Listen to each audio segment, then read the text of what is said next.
वही है ना। अप्राप्ती निमित्त के दुःखे कर्माची राशी नासती, हे वचन चहुकी एकच धर्म आहे की नाही ईश्वराचा. 9 प्रकरण काय सांगतात? 9 प्रकरणामध्ये अन्यवृत्ती काय सांगते? बदला जरा 9 प्रकरण कोण पण दाखवतो? 9 प्रकरण बोला जरा. युगधर्म 9 प्रकार युगधर्म बोला. 32 लक्ष पृथ्वीयुगी आत्मोपास्या धर्म भक्ती अधर्म धर्मात व चैतन्य प्राप्ती फळ अधर्मात खाली युगी जन्म. 16 लक्ष त्रेती भक्ती हा धर्म यागो अधर्म धर्मात सत्य कलस्वगुंड प्राप्ती फळ अधर्मात खाली युगी जन्म. 8 लक्ष द्वापर यागो हा धर्म तीर्थक्षेत्र व दान अधर्म धर्मात स्वर्ग प्राप्ती फळ अधर्मात खाली युगी जन्म.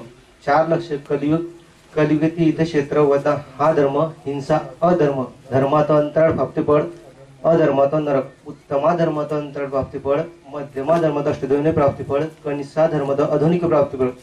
कृतयुगी लक्ष वर्ष त्रेती 10 सहस द्वापारी सहस कलियुगे शेती या चहुगीचा धर्म परमेश्वर निर्णय पाविजे परमेश्वर पाविजे परमेश्वर जाणे परमेश्वर जाणे परमेश्वर पाविजे.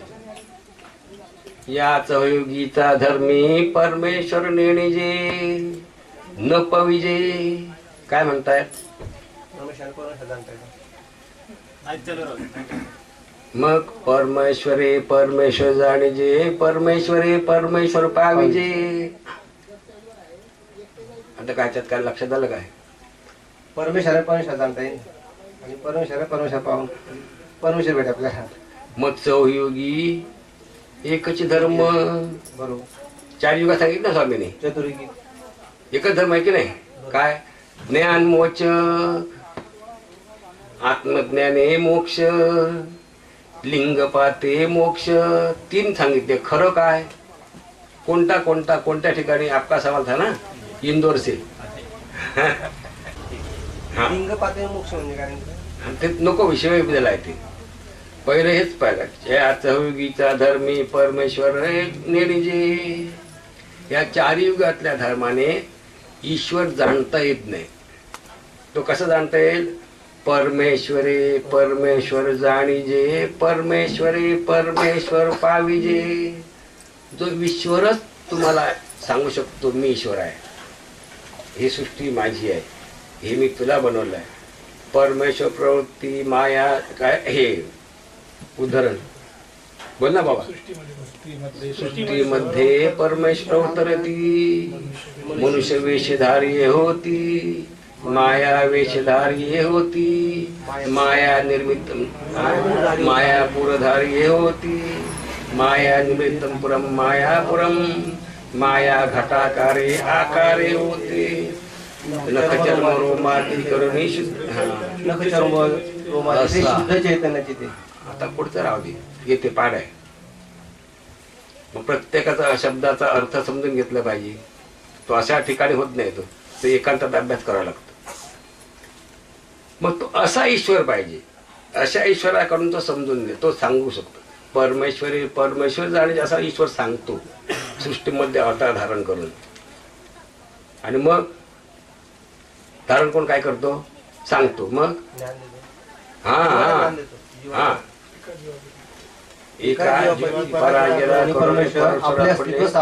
आपले अस्तित्व साधिती. मग पुढे गणसे नसती ताबडतोब.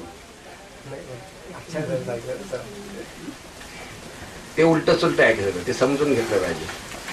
लक्षात आलं की नाही? मग हे अवतारण काय करतात? ज्ञान देतात. ज्ञान देऊन उत्तराही होतात. ज्ञान कसले देतात? ज्ञान कसं देतात? काय ते कशाचं? 4 पदार्थ. हा कोण बोलला? हा सांगा बघूया. 4 पदार्थ कुठले ते? जीव देवता परमेश्वर आणि प्रपंच. पुढे बस वचनच आहे ना. कोणतं ज्ञान व्हायला पाहिजे? 4 पदार्थ पाहिजे ना आपल्याला. हा काय काय समजलं पाहिजे? चार तंत्र म्हणजे जीवाविषयी आपल्याला पूर्ण ज्ञान पाहिजे, देवतांविषयी, प्रपंचाविषयी आणि ईश्वराविषयी. चारही पदार्थ येतात जीव, देवता, प्रपंच आणि परमेश्वर जे जैसे असे तैसे जाणीजे या ते ज्ञान बोलिजे. जीवाचं कार्य काय, कारण काय, स्वरूप काय, लक्षण काय.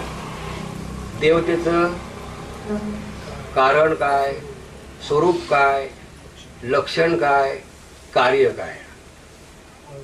परत प्रपंचाला आणि ईश्वर. प्रपंचाचं कारण काय, नेमकं कुठं आहे प्रपंच? हा काय कारण, अष्टवराचं. हा मग कार्य, स्वरूप तो जड आहे ना, प्रपंच जड आहे. जड मूड, फक्त जड जड आणि मूड. हा आणि परमेश्वर उद्धरित आपल्याला. हा उद्धरित आहे तर समजलं, शब्द समजला, पण कसा असाच. नाही, ह्या चारही पदार्थाचं यथार्थ ज्ञान, कारण, स्वरूप, लक्षण आणि कार्य. हा लक्षात आलं की नाही. हो ना. ह्या ती चारही पदार्थ यथार्थ ज्ञान जाणून घेतलं पाहिजे. देवता, प्रपंच आणि ईश्वर काय, हे शब्द उलटे सुलटे आहेत. आपण आता पण वाचले शब्द वेगळे आहेत आणि मी बोलतो त्याचे फाउंडेशन पासून आहे. फाउंडेशन पहिलं फाउंडेशन की नंतर पहिला कळत. फाउंडेशन. हा आपली शब्दरचना कशी आहे स्वामीने सांगितली आहे ती. म्हणजे फाउंडेशन पहिलं पाहिजे. कारण पहिले की कार्य पहिलं? कारण. मग पहिलं कारण पाहिजे ना. हा स्वरूप आणि लक्षण आणि नंतर शेवटी कार्य. हे शब्द लिहून घ्या म्हणतो आणि त्याचं मंथन करा. तुम्हाला लक्षात आलं तर फोन करून केव्हा विचारू शकता. सगळ्या गोष्टी आता अशा एवढ्या ह्याच्यामध्ये सगळ्या गोष्टी प्रत्येक गोष्ट किस काढता येत नाही. एक अक्षराचा तो सेपरेट करायचा असतो. सगळे तसे घेणार नसतात ना. हा जीव, हा आहे देवता, प्रपंच आणि परमेश्वर. लिहून घ्या. अभि लिखा. देवता, प्रपंच, ईश्वर या तीन पदार्थाचा जीव स्वरूपावर होणाऱ्या परिणामाची जाणीव. पदार्थाची पाहिजे चालेल. तीन पदार्थाची जीव स्वरूपावर जीव स्वरूपावर होणाऱ्या परिणामाची जाणीव. हे लक्ष परिणाम लक्षात पाहिजे, परिणाम. तरच पुढचं समजणार. बरोबर ना. मैं कुछ पूछूं क्या इसको?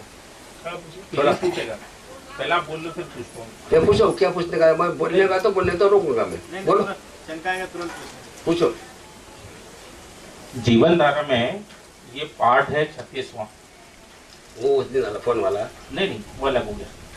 हाँ इसी पे एरंडोल में आपके प्रबोधन में क्रम है, आज भी वही है, कारण, स्वरूप, लक्षण और कार्य. ये क्रम हो गया आपका. और जीवन धारा जो आपने हमको दी है उसमें क्रम है कार्य, कारण, स्वरूप और लक्षण. उसका हम पहले विश्लेषण किया.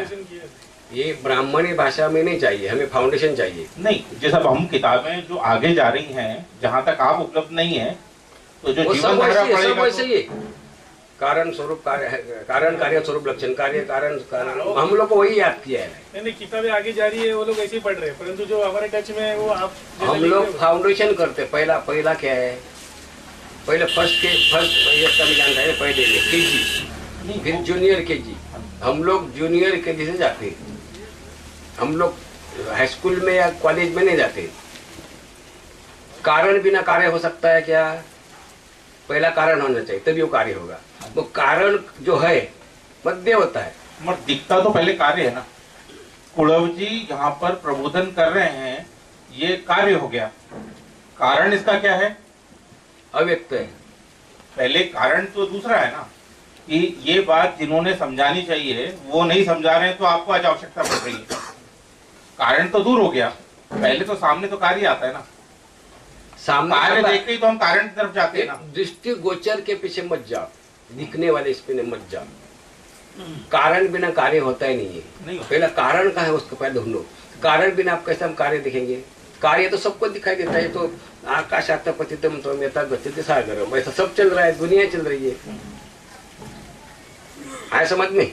वो नहीं चाहिए, उसका कारण ढूंढो। अभी देखो अरबों खरबों डॉलर खर्च कर रहे जो ढूंढने के लिए ये सृष्टि ब्रह्मांड कैसे निर्माण हुआ, ये तो दिखाई दे रहा है। तो अव्यक्त ढूंढने की जरूरत क्या है? हमारे स्वामी ने तो पहले से बताया है। चक्रधर स्वामी ने 800 साल पहले की भाषा में, मराठी भाषा में बताया है ये जीव कहाँ आया, जीव कहाँ था, कहाँ से आया, ये इसमें शरीर में मेद मांस ये कहाँ से आए, ये सब बतलाया है। अभी एक शोध खोज निकाल रहे, उसमें से मिल रहा है उनको, बहुत सी चीजें मिल रही है।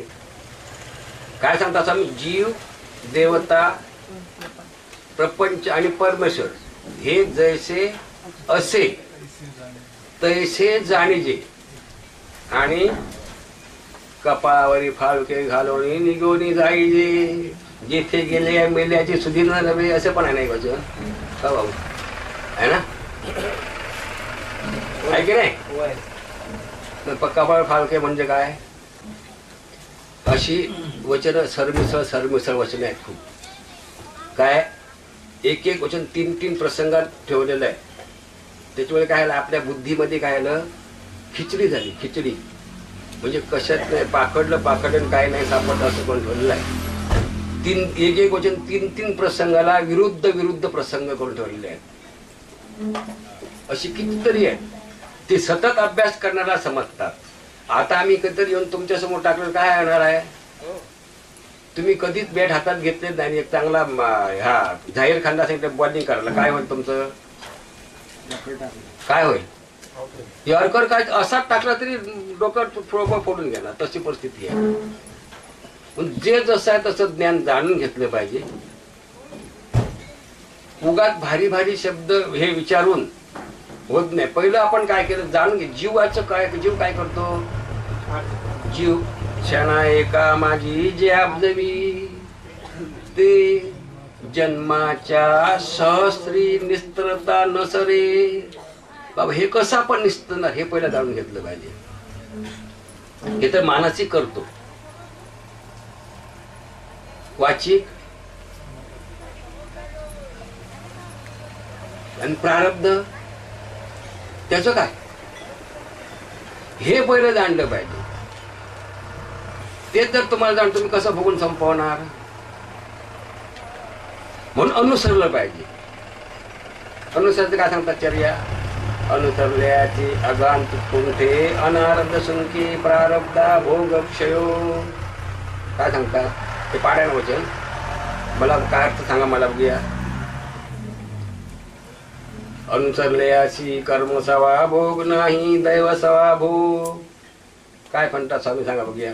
म्हणजे अनुसरलेल्या व्यक्तीला दैवसेवा म्हणजे ईश्वर जेवढं भोगायला होते तेवढंच. ईश्वर बघायला होतो काय? म्हणजे जेवढं असं कर्म जे आता 100 असेल तर 1 कवडी भोगायला आहे ना त्याला. पहिल्याच काय सांगितलं नाही मला? अनुसरल्याची अगान प्रकुंठे अनारब्ध सुंकी प्रारब्धा भोग क्षयो. मग सांगतात मळ कर्मे निवर्तल्या विंजू कृपेशी पात्र नव्हे. अनुसरल्याची आगंतुक कुंठे म्हणजे जीव क्षणा एका माझी जे अब्जवी, ते जन्माच्या सहस्री निस्तारता न सरे. जो ईश्वराला अनन्य गती शरण गेला आणि ईश्वराने सांगितलेल्या आचारसूत्राप्रमाणे आचरण करतोय, मग त्याचं काय होते? आगंतुक कुंठे जो अनुसरला म्हणजे अनंत जन्माद्याने मानसिक कर्म केले असतात ना, क्रिया. आगंतुक अनारब्ध आणि प्रारब्ध. आगंतुक कुंठे. कुंठे म्हणजे काय? कुंठे म्हणजे काय? हा कुंठे. अनारब्ध सुंके म्हणजे मागील जे कर्मलेप आहे ते जीवाच्या स्वरूपात पुसले आणि अनारब्ध म्हणजे साधू असते कुंठे म्हणजे आपल्याला समज, हे तुमची साहित्यिक भाषा झाली. ज्यांना कसंच माहित नाही, जे अशिक्षित आहेत त्यांना कसं काय समजणार. आगंतुक कुंठे, कुंठे म्हणजे काय. हा, निंदणी करतात ना शेतामध्ये, शेतात काढतात ना ते तृण. ते कसं काढतात, कापून काढतात का तोडून काढतात का उपडून काढतात. हा, अनुसरण्याची आगंतुक कुंठे म्हणजे उपडून परत येत नाही ते. हा किती फायदा ईश्वराच्या भक्तीचा. अनारब्ध सुंके, म्हणजे नाही, आरब्ध म्हणजे प्रारब्ध, जे प्रारब्ध झालं नाही, म्हणजे फक्त वाचिकच केलं, बोलला. सुंके, सुंके म्हणजे काय. सूख जाते. हाँ, आपको मालूम है. भाऊ बोला, आणखी कोण सांगतो. सुंके म्हणजे काय. उदाहरण द्या एखादं, समजेल असं. हा, पुस्तकात जुन्या भाषेतलं नको आणि पोथीतलं उदाहरण नको आपल्याला. आम्हाला समजेल असं साध्या भाषेत आमच्या. काय ना, सर्वसामान्य समजलं पाहिजे. स्वामींनी त्यावेळी 800 वर्षापूर्वी सर्वसामान्य समजणारं सांगितलं की नाही, तसं आजच्या भाषेत सर्वसामान्य समजेल असं सांगा, उदाहरण द्या. अनारब्ध सुंके म्हणजे नाही, आरब्ध जे प्रारब्ध झालं नाही, हे शिक्का लागला नाही. बोला. म्हणजे आपण जे कर्म करणार अगोदर, म्हणजे आता जे होतील ते पण थांबून जातं ना. थांबणं म्हणजे काय. थांबतात म्हणजे आता गाडी थांबली, ह्याच्या परत चालू व्हाल की नाही ती. सुकलं म्हणजे बा डायरेक्ट हे झाले ना, म्हणजे त्याची वाढ झाली नाही, डायरेक्ट सुकलं ते तिथे सुकून गेले ना ते. कोणतं कर्म. कोणतं.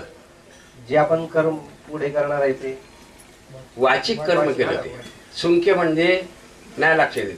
उदाहरण पाहिजे. आता पावसाळ्यात हे सगळं काय होतं, हिरवगार होतं ना. आता म्हणजे आपण बोललेली जी, म्हणजे आपण एखादं बोललेलं आहे किंवा मी असे करेल, ते थांबलं बाबा. स्थिरावते. म्हणजे ते होणारच नाही कोणाला. स्थिरावते म्हणा. थांबते म्हणजे आणि स्थिरावण्याचा फरक आहे. थांबते म्हणजे कधीच येत नाही पुढे, असं असं म्हणतो. स्टॅच्यू. हा, थांब स्थिरावते म्हणजे स्थिरावला, जरा थांब, जरा स्थिरावूया, जरा श्वास घेऊया. ओव्हर म्हटलं की ते. हा, आणि पाऊस लागला की वाढणार. खत पाणी आहे ना. मग याचा अर्थ काय. जो ईश्वराला अनुसरला, ईश्वराच्या वचनाप्रमाणे आचरण करतोय. बरोबर. कोणता. मानवता धर्म. कोणता आहे तो. हा, त्यासाठी स्वामी सांगतात ते. मग परत या, आता मी थांबलो होतो ते. लीळा हे आपली माहीम भट्टाची लीळा आहे, तिसरी भेट. पण स्वामी अनुसरणाचं म्हणते ना मागासपासून. हा, माहीम भट्टा अनुसरण्याची चर्या निरूपण. ही लीळा आहे बघा. 136 किती आहे, किती आहे, 36 आहे. एक दी माईम भट्टी गोस्वामी आते पुसले. मी काय शब्द बोलते लक्ष द्या. एक दी माहीम भट्टी गोस्वामी आते पुसले. गोसावी नाही म्हटलं मी, गोस्वामी. गो म्हणजे काय. गो म्हणजे काय. एरंडलचं विसरलं. गो म्हणजे इंद्रिय. गो म्हणजे देवता. इंद्रिय का. 81 कोटी 1.10 9 देवतेचे आपल्या मळ लागल्यात म्हणून इंद्रिय. आणि संलग्न 10वा. गो म्हणजे इंद्रिय. गो म्हणजे 81 कोटी 1.10 देवता, त्याचा मालक. स्वामी म्हणजे मालक. स्वामी सावीचा अर्थ, गोसावीचा अर्थ लागतो का सांगा मला. स्वामीच म्हणतो बस. अपभ्रंश झालाय तो. ईश्वर शुद्ध आहे का अशुद्ध आहे. आपण शब्द कसले पाहिजे, शुद्ध की अशुद्ध. म्हणून आम्ही स्वामी बोलतो. गोस्वामी म्हणजे समग्र देवतेचा मालक. हा, एक दी माईम भट्टी गोस्वामी ते पुसले. जी जी आम्ही गोस्वामी ते अनुसरणी. अनुसरली याची चर्या निरूपी जोजी. काय म्हणतात. माहीम भट्टांना चक्रधर स्वामी ईश्वर आहे याची जाणीव झाली. आणि ईश्वराला शरण केल्याशिवाय सृष्टीमध्ये कवने करणे मुची जे नाही की परमेश्वर तोची परमेश्वर अवयव निराकार असे परिकृपा असे सावयव साकार होय अवतरे आपले संज्ञान दे ते ज्ञान मोचक दास्य मोचक नाही तिथे ज्ञान घाला तरच ते सुटणार. दास्य असं करून अंगी जीवी सेवा ते दास्य आणि बाहे ते सेवा अशाने फिटेल कर्म नाश होईल का? मग बाकी सगळी स्वामीची वचनं काढून टाकली पाहिजे. तिथे काय केलंय त्या भटाने अण्णा ज्ञान मोचक सांगितलं स्वामीने. दास्य मोचक कसं होईल? दास कधी मुक्त होऊ शकतो का? दास झाला कधी मुक्त होऊ शकतो का दास्यातून? दास्य हे वेगळं आहे. मग काय पाहिजे तिथे? म्हणजे फाउंडेशन काय केलं? कमजोर केलं. कोणी? हे चांगदेव राव आमचा मार्ग उच्छेदित म्हणजे चांगदेव आमचा कर्मकांडी वैदिक धर्म नष्ट करतायत असं म्हणून स्वामीला 5 अत्याचार केला. एवढंच समजून घ्या. पुढचं नातं मग विषयांतर होऊन जाते. मग स्वामी उत्तरापंथी गेल्यानंतर मग अशी मी अण्णांना पण विचार तुमचं शिक्षण किती, तुमच्या वडिलांचं शिक्षण किती, तुमच्या आजोबाचं शिक्षण, आजोबा अंगठा छाप.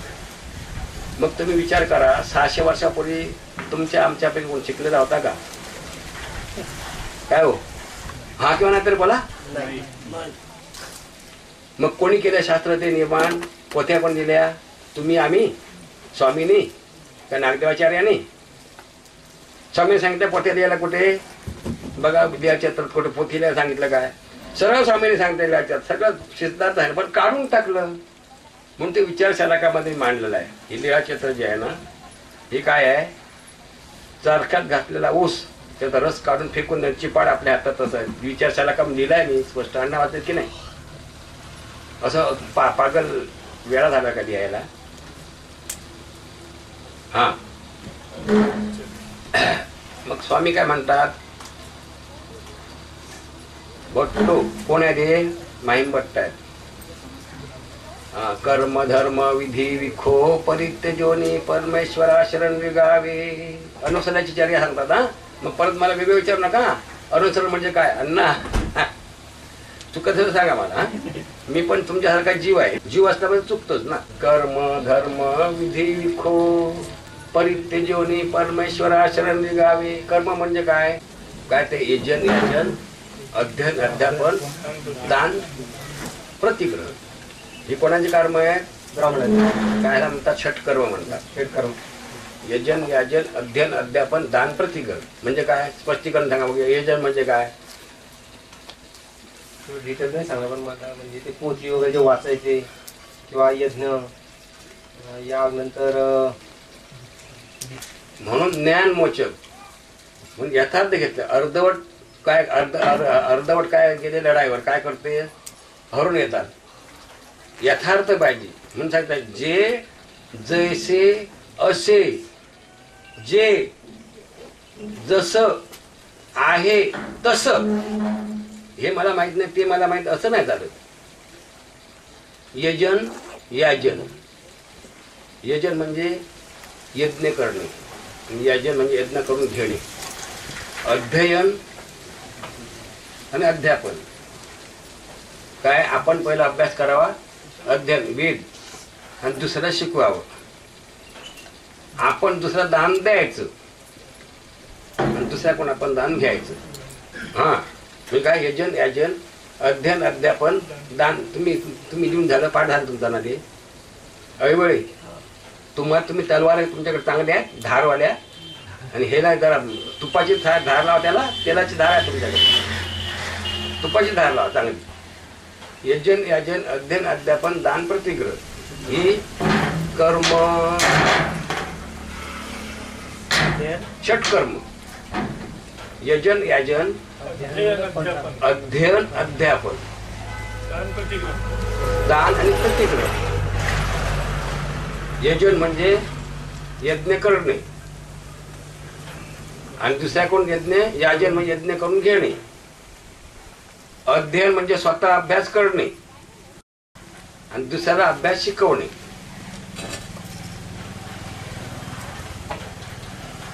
दुसऱ्याला दान देणे आणि दुसऱ्याकडून आपण दान घेणे ह्याला षटकर्म म्हणतात.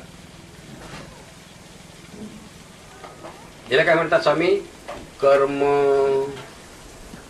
आता धर्म ये लिखा नहीं आपके पास ना? कौन सा? ये बोला लिखो लिखो. और उसके आपके आपके वर्ड लिखिए. हा धर्म लिखो. धर्म धर्म म्हटलं धर्म कोणते?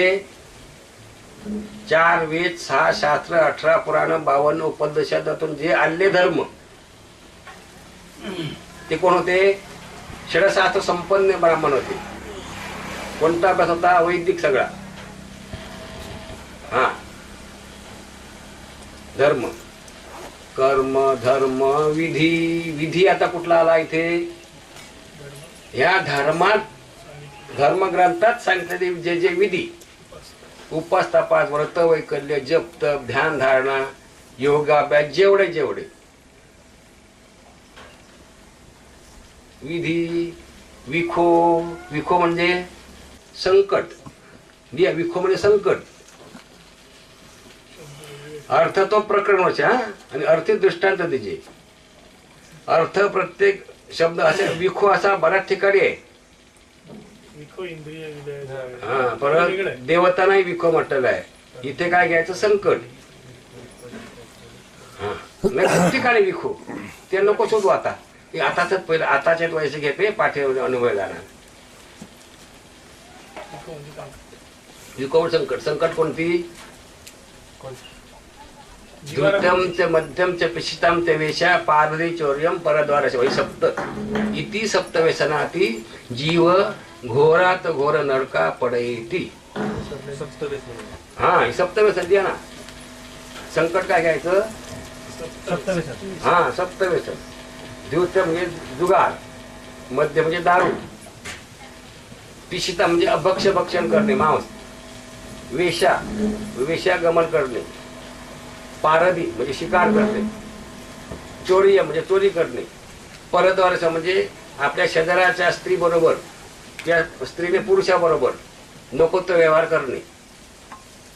आपल्या मित्राच्या पत्नीशी किंवा मित्राच्या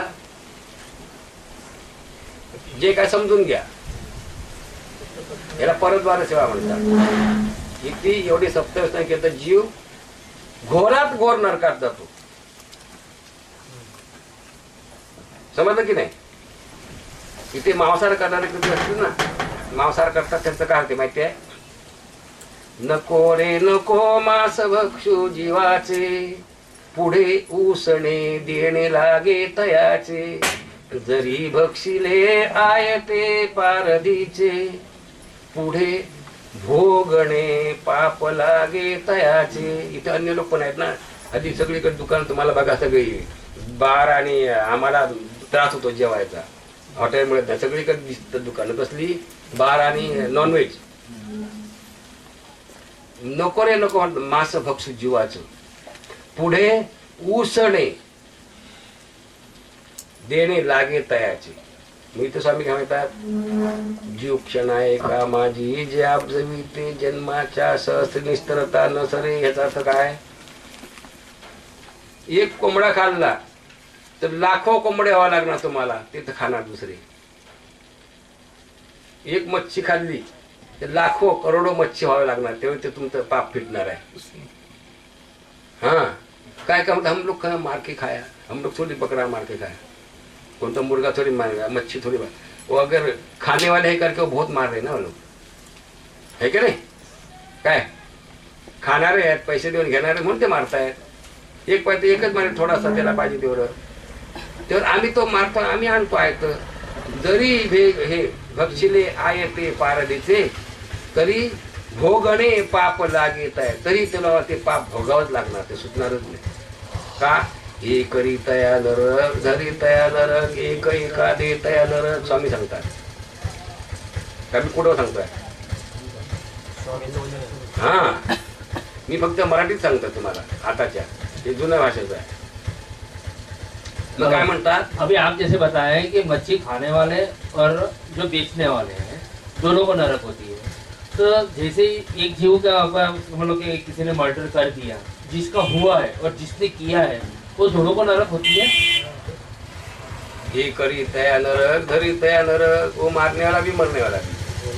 पिंड हनन केले या ब्रह्मांड हनन केले हो, आत्मघात कयाची कौनी ठावो नाही नायका, आत्मघात कयाची कौनी ठावो नाही ना, कुठे त्याला जागा नाही, थारा नाही.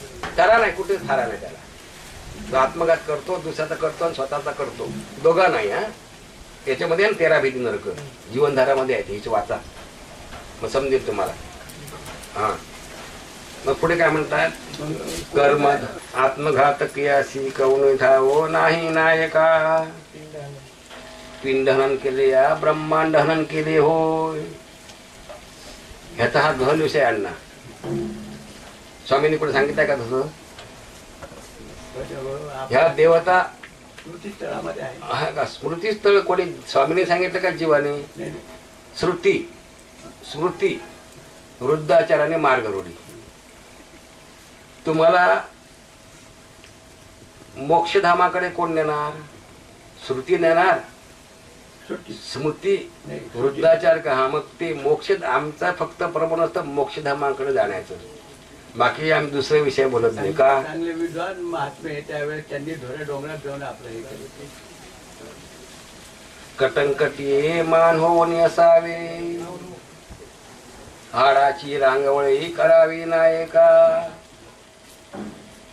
मग हे आता विचार करा ना, थोडक्यात जास्त वेळ लागू का, माझं परत इथे ना वापस आल्यावर. अंगठ्यापासून घोट्यापर्यंत कोणती देवते सामर्थ्य आहे बोल बाळा. अंगठ्यापासून गुडघ्यापर्यंत, अंगठ्यापासून जांघेपर्यंत, अंगठ्यापासून कमरेपर्यंत, अंगठ्यापासून नाभीपर्यंत, अंगठ्यापासून छातीपर्यंत, भुजा आपात मस्त. कोण सामर्थ्य आहे आहे ना. मग तुम्ही त्याला छळणार, मग ते त्याचा ज्याने ते सामर्थ्य आहे ते शोभणार की तुम्हाला संतुष्ट तुमच्यावर होईल. ह्याचे इथे जरा थिंकिंग विचार करा तुम्ही. हा जैनाचा आचार आहे. तुम्हाला फोनवर बराच वेळ बोललो, आता मग एक वेळ बोललो. हा धर्म जो इथे आहे ना, तुम्ही विषयांतर थोडस होते गैरसमज करू नका. हा जैनाचा धर्म आहे, कोण तोडू नये, आपले तोडत नाही. हा जैनाचा धर्म आहे. मोड आलेलं धान्य खाऊ नये, हा जैनाचा धर्म आहे. अंतिम विधी जो आहे ना, हा जैनाचा आहे, आपल्याला करतात तो. बोललेच म्हणून बोलतो तुम्हाला. स्वामीने असं कुठं सांगितलं आहे, देव कच्छवती मच्छवती देवा मध्यवतरती नरा मध्यवतरती. ईश्वर पापी आहे का त्या योनी हिनी योनी जायला. ते काय दशावतार आलेला आहे. 10 अवतार, कच्छ मत्स्य वराह कुर्म बुद्ध त्याला की नाही. हे विषयांतर होते जाऊ. हा संशोधनाचा विषय. मग आता एकच स्वामी रुद्रपूरला जाताना बाईसाला काय सांगतात, बाई शिळका घेऊन ये. शिळका मालूम आहे, दातून कुठली ते एकदम भरून आले होते झाड कुठलं तरी. हा बाबळीचं कापलं, त्याला नवीन आले ते एकदम कोंब. स्वामी सांगतो बाई ते तोडून गेली. बाईसा जाते गोल गोल फिरते, गोल गोल कशी तोडू कशी तोडू. स्वामी काय म्हणतात,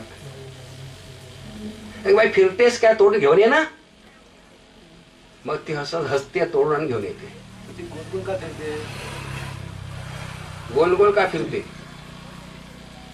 संस्कार होते तिच्यावर पूर्वीचे, प्रवृत्तीचे ना ती. ते हे तोडणं नाही, ते तोडू नये. संस्कार फटस जाते नाहीये, आहे समज नाही. हो धारिद्र्य न जाती, प्रयत्न केला तरच जातील ते. इसलिए सांग बघते, ऐसा मायेचा पोटी कोण उपजेल, जो देशावरी खांडे काढून जाए वही कर सकता है. जो विधि में फंसे हुए आदमी कभी नहीं कर सकते. उनके ऊपर वही संस्कार हो गए. उसके बिना उनको जल बिना मछली नृत्य बिना बिजली ऐसे चैन नहीं होता. अरे मैंने नहीं किया, अरे मैंने नहीं किया. दाना हजम नहीं होगा. हाँ हाँ, है समझ में. काय बोलतात स्वामी मग? कर्म धर्म विधी विखो परित्यजोनी परमेश्वरा शरण गावे, वृत्ती अधीन न व्हावे. वृत्ती, वृत्ती म्हणजे काय? समाजाची मान्यता कोणाला होती? माहीम भट्टांना. काय म्हणते? दिवसा मशाल घेऊन जायचे आणि पायात गवताचा वाळा आणि काय म्हणायचे? हा माह्या ब्राह्मण, तो आकाशातला सूर्य फक्त 8 तास तळतणार, 10 तास. आणि माह्या ब्राह्मण हा पृथ्वी तलाचा सूर्य कधी विझणारा नाही, बंद होणार नाही. आणि हे सगळे गंगात्रीचे ब्राह्मण कसे आहेत? माझ्या तोंडावर माझ्या पायातले वाळ्यासारखे आहेत. क्या था उसको? क्या? अहंकार. हा, कर्म धर्म विधी खो परित्यजून परमेश्वर गावी. वृत्ती, याला वृत्ती म्हणतात. मान्यता समाजातली. वृत्ती म्हणजे दिलं मान्यता. समाजातली मान्यता. स्थिती अधीन न व्हावे. स्थिती विराचे अर्थ में जगह, बहुत जगह स्थिति आई है. स्थिति ये शब्द बहुत जगह आए, हर जगह उसका अलग अलग अर्थ है. सब जगह सब घोड़ा 12% करेंगे तो स्वामी के ऊपर दोष आता है, आरोप आता है. अरे असं कसा देव तुमचा? असे त्यांचे वेळे हे आग लावतात, हे असा दोष लगेगा स्वामी को. काय समझने? हाँ, ऐसे लीला है बहुत सी है. कोई पाँव डालता है चूल्हे में, कोई आग लाती है, विवस्त्रों के बाद. अरे ईश्वर से तो आनंद होना चाहिए. ये पागलपन कैसा होता है? अन्नात विचार केला कधी काय? स्थिती सारखा सगळीकडे, पण अर्थ तर प्रकरण असेल. त्यावेळी त्याला कोणती स्थिती होती? स्थिती म्हणजे काय? राहू दे, तो विषय राहू दे, स्थितीवर नको आता. हा, काय म्हणतात? वृत्ती अधीन न व्हावी, मान्यता. स्थिती अधीन न व्हावी. स्थिती म्हटलं हे कोण होते? हे सगळे ब्राह्मण योगी होते. योग साधना करायचे सकाळी उठून. काय?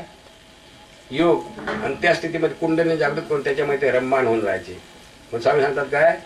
अशा प्रत्येक योगी आहेत, सगळे आलेले आहेत. जेव्हा तुम्ही सखोल अभ्यास केले तर तुम्हाला समजेल कोण कोण योगी आहेत ते तिथे. हा, एक आडवासारखा आवाज नाही का काढतो? हा पंचम वेद म्हणतो आहे. हा, काय म्हणताय? स्थिती म्हणजे आजपासून तुला कुंडली जागृत करायची, त्या स्थितीत राहायचं नाही. हा, पाठक नाही.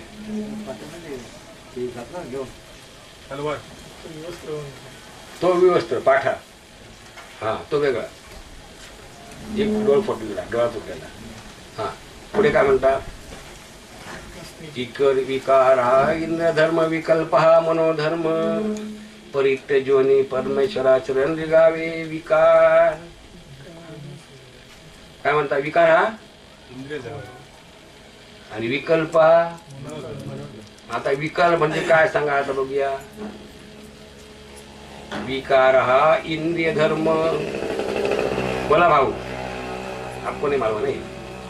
विकार मनोधर्म इंद्रिय धर्म बात नहीं हुई ना अपनी. हाँ, अभी ध्यान रखो, लिखो, लिखना पड़ेगा. विकार इंद्रिय धर्म, विकल्प मनोधर्म. जराठा अवस्थे विकार जाए पर विकल्प न बचे. इससे मालूम पड़ गया आपको. देखो आया ध्यान में? बथन करो. जरठ अवस्था में विकार इंद्रिय धर्म, विकल्प मनोधर्म. विकार इंद्रिय धर्म,